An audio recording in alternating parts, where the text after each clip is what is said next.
ఉన్నారు. ఈ రోజు మనం పుదీనా పలావ్ ఎలా చేసుకోవాలో చూపిస్తే వచ్చేయండి. ఫస్ట్ అయితే ఒక గిన్నె తీసుకొని స్టవ్ ఆన్ చేసుకున్నాక అందులో కొంచెం వెన్న అలానే ఆయిల్ వేసుకొని ఈ తర్వాత దాంట్లో డ్రై గరం మసాలా అయితే అన్ని వేసుకొని బాగా వేయించుకోవాలి. అవి బాగా వేయిపోయినాక అందులో కొంచెం ఆనియన్స్ యాడ్ చేసుకొని అవి కూడా బాగా వేయించుకోండి.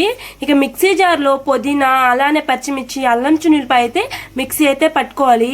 ఇవి బాగా ఎగిపోయినాక ఈ పేస్ట్ అయితే ఇందులో వేసి ఆయిల్ మొత్తం పైకి వచ్చేలాగా బాగా వేయించుకోవాలండి.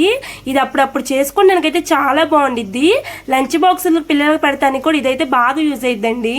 అలానే ఇందులో కొంచెం సరిపడా సాల్ట్ అయితే వేసుకొని ఇక బాగా వేయిపోయినాక ఇందులో అయితే వాటర్ అయితే యాడ్ చేసుకోవాలి.